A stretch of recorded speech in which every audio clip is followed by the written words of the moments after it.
On the first slide we have here looks at market concentration, which actually closed 2023 at a new historical high. The chart on the left is the bottom portion highlights the top 5 by market cap.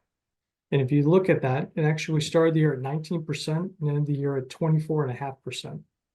And the Magnificent Seven were up more than 100% for the year, obviously led to this market concentration. The S&P 500 returned 26%. The equal weight S&P was only up 14%. So you actually had a 12 percentage point spread between the two. It's the largest annual performance spread over the past 10 years. The chart on the top of that, if you look at the blue line, that's the S&P 500. The red line is the equal weight relative to the market cap. And the equal weight relative underperformance last year reversed all the outperformance since the COVID 2020 low. And as we highlighted back then, we see a significant opportunity for the market to broaden out over the coming year and over the next couple of years, which we think are going to favor more value-oriented securities. If you look at the chart on the right, it highlights the outperformance of growth stocks last year, along with the increase in market concentration. Value stocks had a decent year, up double-digit returns. The Russell 3000 value was up 11%. However, the Russell 3000 growth was up 41%, and that 30% spread is the second largest, as you can see in the chart, in the past 33 years, again, only surpassed in 2020. So growth stocks actually reversed the significant relative outperformance of value in 2022.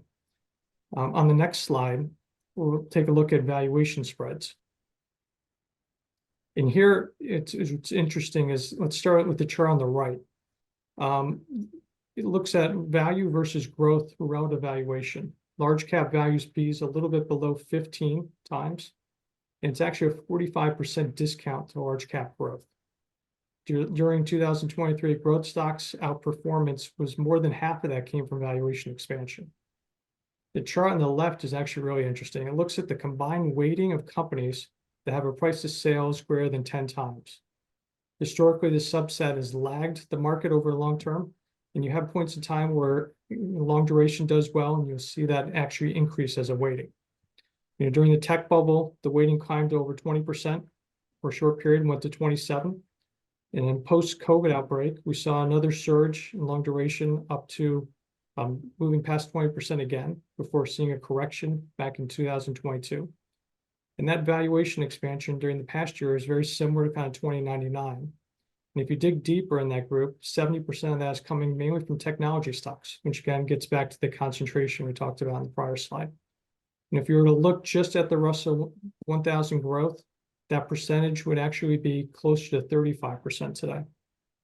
So on the final slide, we want to highlight what we continue to see as a tremendous opportunity that's being overlooked also in the market. Let's start here on the bottom right. Small cap is less than 4% of the US total equity market cap. That's near 2020's trough, and then you have to go all the way back to the 1930s to get a similar level.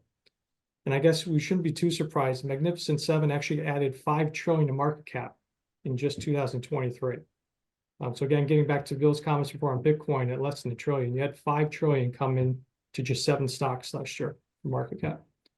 The chart on the left looks at the Russell 2000 as a percentage of the Russell 3000. It's near an all-time low at 6%.